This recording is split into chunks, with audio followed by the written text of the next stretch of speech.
Hello friends, welcome to my channel top personalities. कुछ साल पहले आई संजय लीला भंसाली की फिल्म बाजीराव मस्तानी ने मराठा इतिहास के सबसे बड़े नायक के साथ हुए अन्याय को कुछ हद तक दूर किया, लेकिन उतना नहीं जितना इस फिल्म से उम्मीद थी।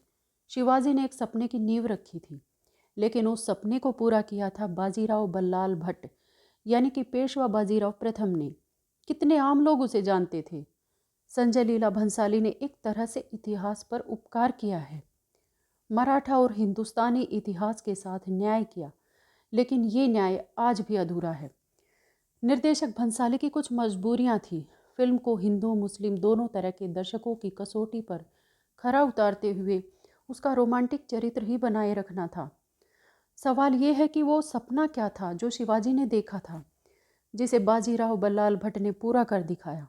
दरअसल जब औरंगजेब के दरबार में अपमानित हुए वीर शिवाजी आगरा की कैद में बचकर भागे थे, तो उन्होंने एक सपना देखा था, पूरे मुगल साम्राज्य को कदमों पर झुकाने का, मराठा ताकत का एहसास पूरे हिंदुस्तान को करवाने का, अटक से अटक कर केसरिया लहराने का और हिंदू स्वराज्य लाने का। इस सपने को जिसने पूरा किया, पेशवाओं ने, खासकर पेशवा बाजीराव प्रथम ने। आपको ये जानकर हैरानी होगी कि 19-20 साल के एक युवा ने 3 दिन तक दिल्ली को बंधक बनाकर रखा। मुगल बादशाह की लाल किले से बाहर निकलने की हिम्मत नहीं हुई। यहाँ तक कि 12वां मुगल बादशाह और औरंगजेब का नाती दिल्ली से बाहर भागने ही वाला था कि बाजीराव मुगलों को अपनी ताकत दिखाकर वापस लौट गया। नहीं दिखाया भंसाली ने ये सब, जबकि उनके हर तीसरे सीन में बाजीराव ये कहता दिखाया गया कि दिल्ली को तो हम कभी भी झुका देंगे। लगा था कि भंसाली मराठा साम्राज्य का वो सपना पूरा होता हुआ पर्दे पर दिखाएंगे, लेकिन वो चूक गए। आगे की पीढ़ियां बाजीराव को जानेंगी, भंसाली को इतना क्रेडिट मिलना चाहिए, लेकिन एक रोमांटिक हीरो की तरह जानेंगी, एक ऐसे योद्धा की तरह जानेंगी जिसने कट्टर ब्राह्मणों से टक्कर लेकर भी अपनी मुस्लिम बीवी को बनाए रखा। बेटे का संस्कार न करने पर उसका नाम बदलकर गुस्से में कृष्णा से शमशेर बहादुर कर दिया, इसलिए जानेंगी। जोधा अकबर की तरह बाजीराव मस्तानी को भी जाना जाएगा, लेकिन क्या वो ये जानेंगी कि इतिहास के बाजीराव अकेले ऐसे योद्धा थे जिसने 41 लड़ाइयाँ लड़ी और एक भी नहीं हारी, जबकि शिवाजी का भी रिकॉर्ड ऐसा नहीं है। वर्ल्ड वॉर सेकेंड में ब्रिटिश आर्मी के कमांडर रहे मशहूर सेनापति जनरल मांटगोमरी ने भी अपनी किताब हिस्ट्री ऑफ वॉरफेयर में बाजीराव की बिजली की गति से तेज आक्रमण शैली की जमकर तारीफ की है और लिखा है कि बाजीराव कभी हारा नहीं। आज वो किताब ब्रिटेन में डिफेंस स्टडीज़ के कोर्स में पढ़ाई जाती है। बाद में यही आक्रमण शैली सेकेंड वर्ल्ड वॉर में अपनाई गई, जिसे ब्लिट्ज़क्रिग बोला गया। निज़ाम पर आक्रमण के एक सीन में भंसाली ने उसे दिखाने की कोशिश भी की है। बाजीराव पहला ऐसा योद्धा था जिसके समय में 70 से 80% भारत पर उसका सिक्का चलता था। वो अकेला ऐसा राजा था जिसने मुगल ताकत को दिल्ली और उसके आसपास तक समेट दिया था। पूना शहर को कस्बे से महानगर में तब्दील करने वाला बाजीराव बल्लाल भट्ट था। सतारा से लाकर कई अमीर परिवार वहां बसाए गए। निज़ाम और बंगश से लेकर मुगलों और पुर्तगालियों तक को कई कई बार शिकस्त देने वाली अकेली ताकत थी बाजीराव की। शिवाजी के नाती साहूजी महाराज को गद्दी पर बैठाकर बिना उसे चुनौती दिए पूरे देश में उनकी ताकत का लोहा मनवाया था बाजीराव ने। आज भले ही नई पीढ़ी के सामने उसे भंसाली की फिल्म के जरिए हिंदू मुस्लिम एकता की मिसाल के तौर पर पेश किया गया हो, लेकिन ये कौन बताएगा कि देश में पहली बार हिंदू पदशाही का सिद्धांत भी बाजीराव प्रथम ने दिया था। हर हिंदू राजा के लिए आधी रात मदद करने को तैयार था वो। पूरे देश का बादशाह एक हिंदू हो, उसके जीवन का लक्ष्य ये था, लेकिन जनता किसी भी धर्म को मानती हो, उसके साथ वो न्याय करता था। उसकी फौज में कई अहम पदों पर मुस्लिम सिपहसार थे, लेकिन वो युद्ध से पहले हर हर महादेव का नारा भी लगाना नहीं भूलता था। उसे टैलेंट की इस कदर पहचान थी कि उसके सिपहसार बाद में मराठा इतिहास की बड़ी ताकत के तौर पर उभरे। होलकर, सिंधिया, पवार, शिंदे, गायकवाड़ जैसी ताकतें जो बाद में अस्तित्व में आई, वो सब पेशवा बाजीराव बल्लाल भट्ट की ही देन थी। ग्वालियर, इंदौर, पूना और बड़ौदा जैसी ताकतवर रियासतें बाजीराव के चलते ही अस्तित्व में आई थी। बुंदेलखंड की रियासत बाजीराव के दम पर जिंदा थी। छत्रसाल की मौत के बाद उसका तिहाई हिस्सा भी बाजीराव को मिला। कभी वाराणसी जाएंगे तो उसके नाम का एक घाट भी पाएंगे, जो खुद बाजीराव ने 1735 में बनवाया था। दिल्ली के बिरला मंदिर में जाएंगे तो उसकी एक मूर्ति भी पाएंगे। कच्छ में जाएंगे तो उसका बनाया आईना महल पाएंगे। पूना में मस्तानी महल और शनिवार वाड़ा पाएंगे। अकबर की तरह उसको वक्त नहीं मिला, कम उम्र में चल बसा, नहीं तो भव्य इमारतें बनाने का उसको भी शौक था। शायद तभी आज की पीढ़ी उसको याद नहीं करती। नहीं तो अकबर के अलावा कोई और मुगल बादशाह नहीं था जिससे उनकी तुलना बतौर योद्धा, न्यायप्रिय राजा और बेहतर प्रशासक के तौर पर की जा सके। दिल्ली पर आक्रमण उसका सबसे बड़ा साहसिक कदम था। वो अक्सर शिवाजी के नाती छत्रपति साहू से कहता कि मुगल साम्राज्य की जड़ों यानी कि दिल्ली पर आक्रमण किए बिना मराठों की ताकत को बुलंदी पर पहुंचाना मुमकिन ही नहीं, और दिल्ली को तो मैं कभी भी कदमों पर झुका दूंगा। छत्रपति साहू 7 साल की उम्र में 25 साल की उम्र तक मुगलों की कैद में रहे थे। वो मुगलों की ताकत को बखूबी जानते थे, लेकिन बाजीराव का जोश उस पर भारी पड़ जाता था।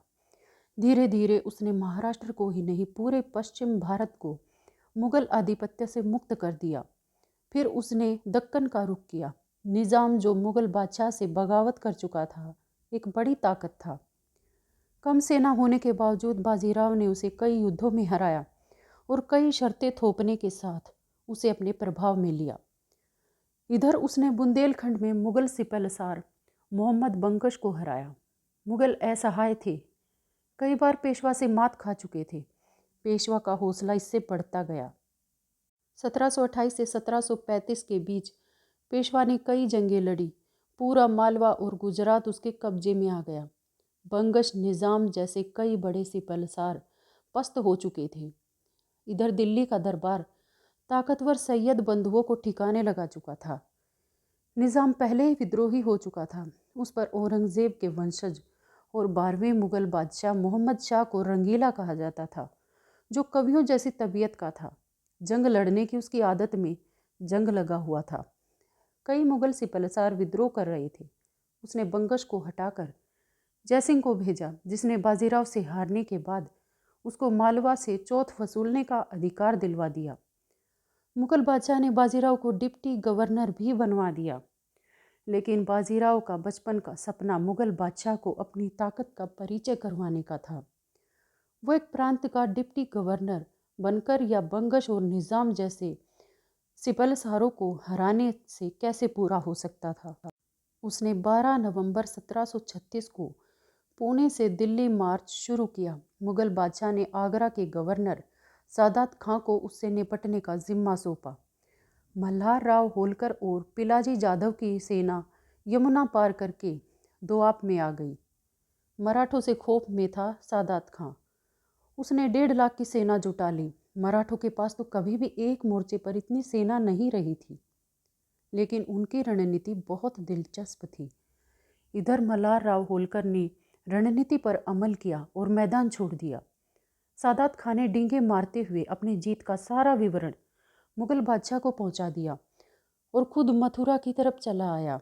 बाजीराव को पता था कि इतिहास क्या लिखेगा उसके बारे में। उसने सादात खान और मुगल दरबार को सबक सिखाने की सोची।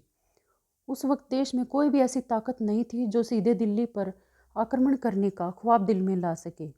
मुगलों का और खासकर दिल्ली दरबार का खौफ सबके सिर पर चढ़कर बोलता था, लेकिन बाजीराव को पता था कि ये खौफ तभी हटेगा जब मुगलों की जड़ यानी दिल्ली पर हमला होगा। सारी मुगल सेना आगरा मथुरा में अटक गई और बाजीराव दिल्ली पर चढ़ गया। आज जहां ताल कटोरा स्टेडियम है, वहां बाजीराव ने डेरा डाल दिया था। 10 दिन की दूरी बाजीराव ने केवल 500 घोड़ों के साथ 48 घंटे में पूरी की, बिना रुके, बिना थके। देश के इतिहास में ये अब तक 2 आक्रमण ही सबसे तेज माने गए। एक अकबर का फतेहपुर से गुजरात के विद्रोह को दबाने के लिए 9 दिन के अंदर वापस गुजरात जाकर हमला करना, और दूसरा बाजीराव का दिल्ली पर हमला।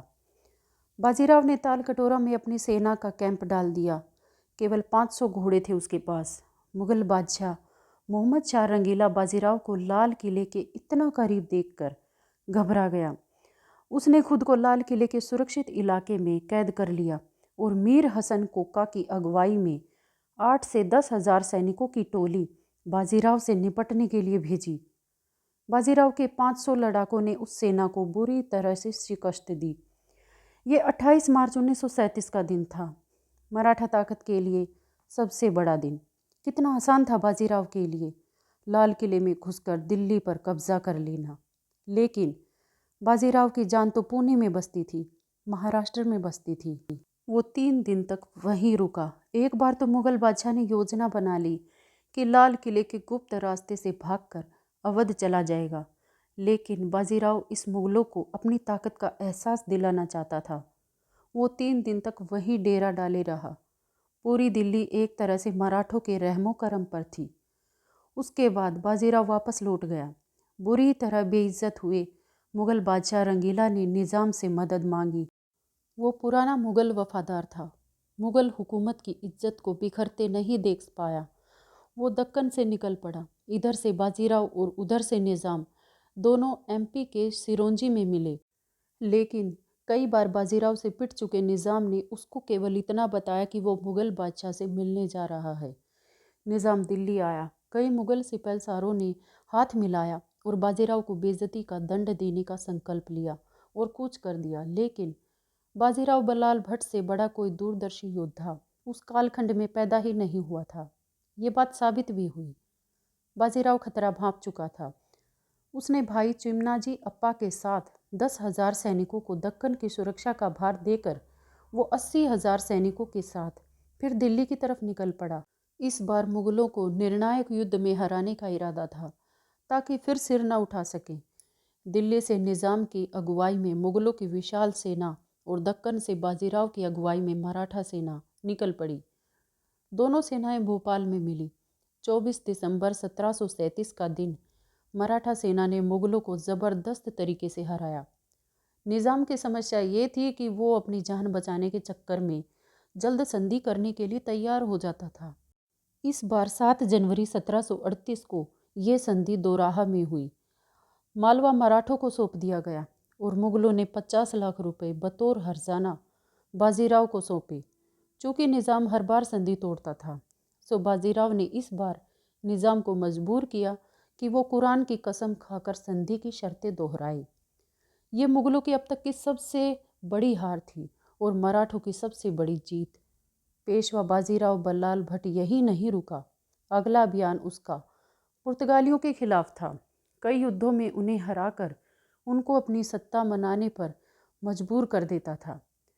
अगर पेशवा कम उम्र में ना चल बसता तो न अहमद शाह अब्दाली या नादिर शाह हावी हो पाते और ना ही अंग्रेज़ और पुर्तगालियों जैसी पश्चिमी ताकतें।